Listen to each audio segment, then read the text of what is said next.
Bismillahirrahmanirrahim. Assalamualaikum warahmatullahi wabarakatuh. Bertemu lagi kita untuk subjek pendidikan Islam bersama dengan Cikgu Yat.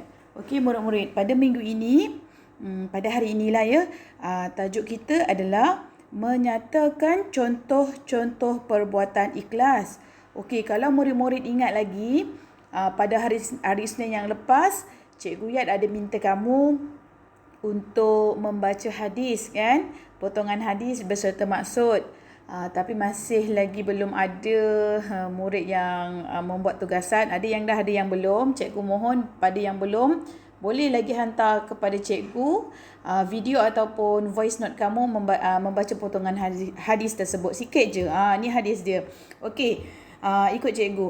Kalau kamu kat rumah tonton video, boleh ikut cikgu. Okey, sabda Rasulullah SAW, innamal a'malu binniyat. Okey, maksudnya sesungguhnya amalan itu dinilai dengan niat. Bermaksud apa pun perbuatan kita mestilah ada niat. Betul. Contoh, kita nak makan, mestilah kita berniat kita nak makan.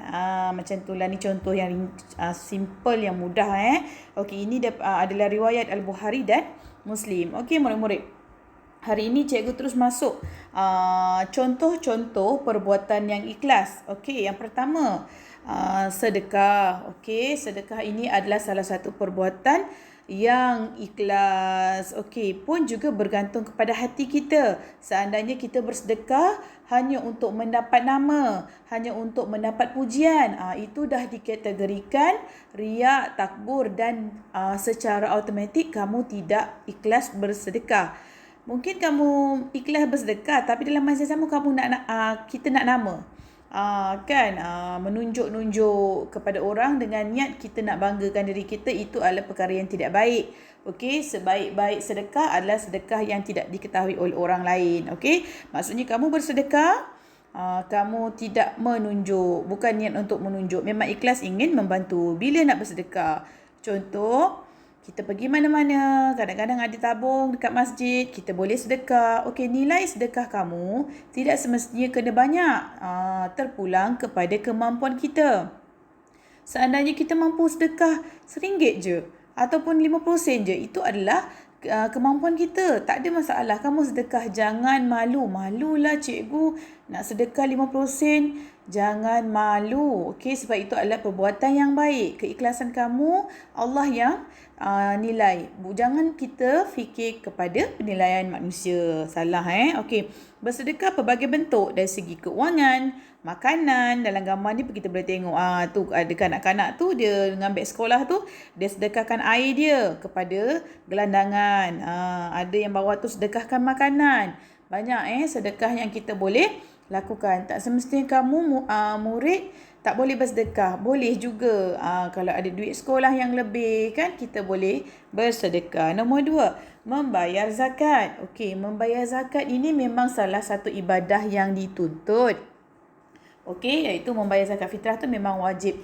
Okey, selain zakat fitrah, zakat perniagaan, zakat emas, banyak lagi jenis-jenis zakat. Kita memang kena bayar dan kita kena ikhlas membayarnya.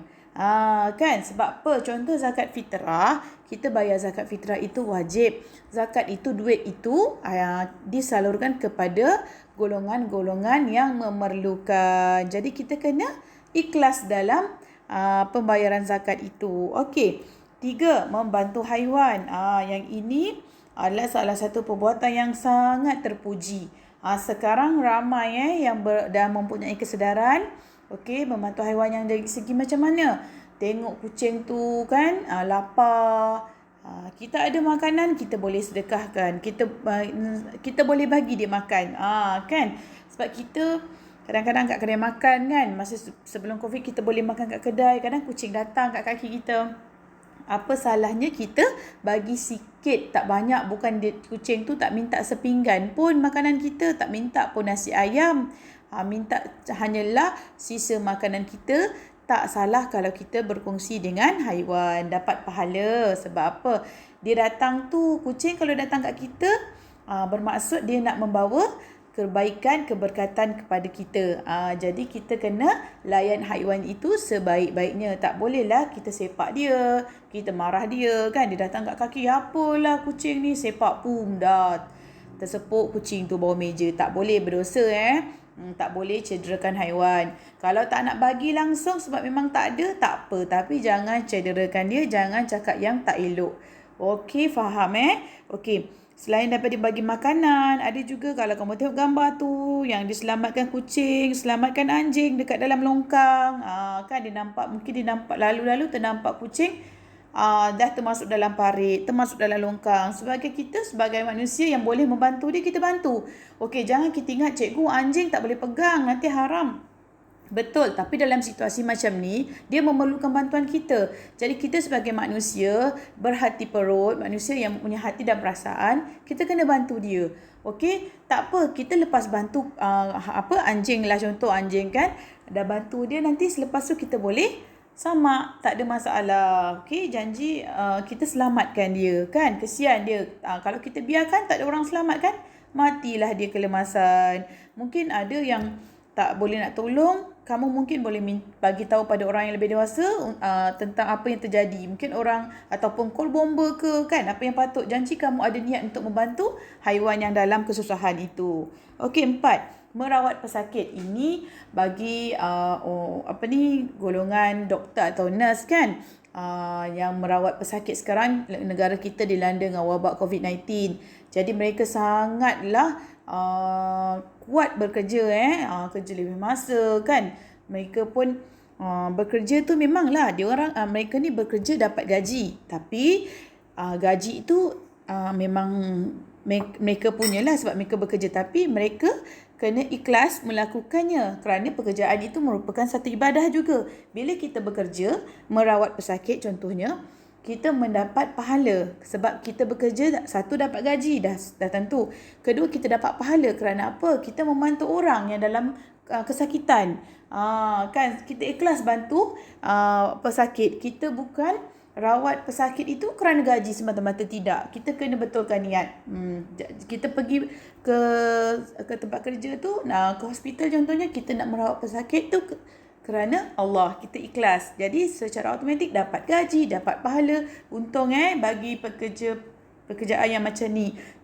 Tapi tak semestinya pekerjaan yang lain tu bukan ibadah. Semua pekerjaan adalah ibadah. Bila kita melakukan pekerjaan tu ikhlas kerana Allah, insya-Allah pastinya Allah akan bagi ganjaran kepada kita. Kelima, mengajar. Contoh macam cikgu. Cikgu pergi sekolah. Kalau tak ada COVID ni, kita boleh pergi sekolah. Cikgu ajar kamu kat sekolah. Tapi kalau keadaan yang macam ni, cikgu masih lagi mengajar daripada rumah. Cikgu buat video-video mengajar untuk kamu. Boleh tengok kan.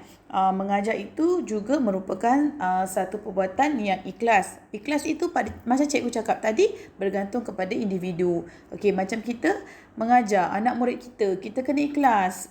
Sebab anak murid kita nak dia berjaya di dunia dan di akhirat. Macam tu juga cikgu Yat memang nak anak murid cikgu Yat, walaupun kamu pendidikan khas, tak semestinya kamu tak boleh berjaya. Cikgu Yat memang akan push selagi kamu ada bakat. Sebab tu kadang-kadang kamu, apalah cikgu ni kan, kelas tu biru tu kan semua kan bijak-bijak. Cikgu suka suruh azan lah, apalah kan, masuk pertandingan MTQ kan. Sebab apa? Cikgu tahu kamu ada bakat, cumanya kamu malu nak tunjukkan.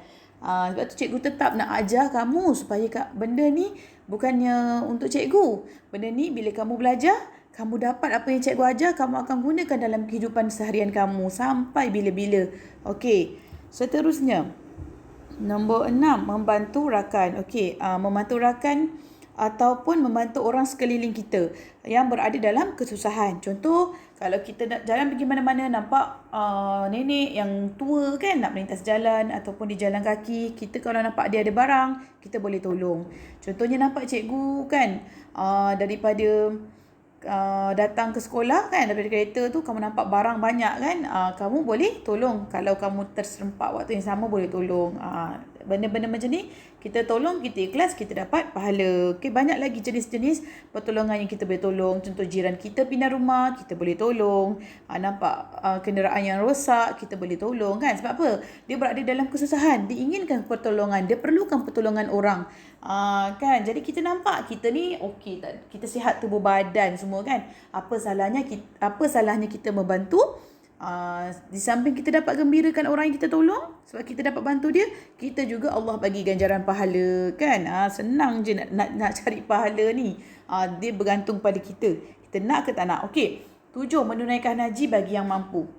Baiklah, menunaikan haji ini juga kita perlulah ikhlas. Kita lakukan kerana Allah, kerana kita ingin melengkapkan rukun Islam kita. Jadi kita kena ikhlas. Kita tidak boleh pergi ke haji itu kerana ingin dapat title gelaran haji, gelaran haja kan. Tak boleh. Kita pergi tu ikhlas niat kerana Allah, kita nak melengkapkan rukun Islam kita. Jadi kita pergi ke haji kerana kita pun mampu kan. Jadi ikhlas kerana Allah. Sebab jangan buat benda tu kerana hanya inginkan nama. Itu tak boleh lah. Sebab kita pergi haji ni, ramai orang yang pergi haji, tapi tak semua orang yang mendapat haji yang mabrur. Okey, itu tahap yang lebih tinggi lah. Jadi apa-apa pun untuk ke sana, hati kita kena ikhlas. Okey murid-murid, nombor 8, menziarahi orang sakit. Okey, ini kalau waktu sebelum wabak virus COVID-19 ni sesuai lah. Macam sekarang ni kita tidak digalakkan untuk melawat orang yang sakit. Sebab sekarang kita berada di dalam kehidupan fasa dengan wabak jahat yang kita tak nampak dengan mata.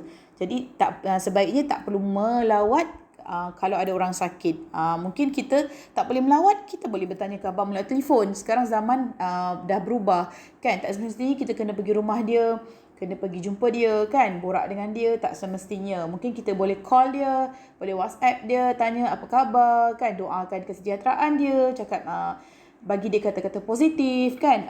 Kan mungkin keluarga kita ada yang dijangkiti COVID-19, macam keluarga cikgu pun ada yang kena COVID-19.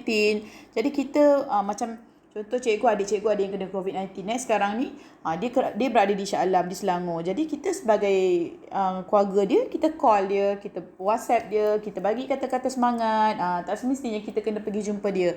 Okey, tapi kalau dah tak ada COVID-19 ni, kita bolehlah melawat orang yang sakit kan, sebagai tanda kita mengingati dia. Macam itulah. Jadi benda-benda semuanya ikhlaslah kita buat kerana Allah. 9, beribadah. Beribadah juga kita kena ikhlas. Ada orang yang beribadah hanya untuk tunjuk depan orang yang dia baik, tunjuk depan orang yang dia solat, tunjuk depan orang yang dia mengaji. Tapi dia buat tu kerana dia nak tunjuk ke orang. Dia tak ikhlas pun dia buat tu. Tak boleh. Rugi. Kamu buat tapi kamu tak ikhlas. Kamu hanya inginkan orang puji kamu. Baguslah budak tu mengaji. Baguslah dia solat. Kamu nakkan yang itu. Na'uzubillah min zalik. Jangan ada sifat macam tu kan. Kita buat, kita beribadah, kita ikhlas kerana Allah kan.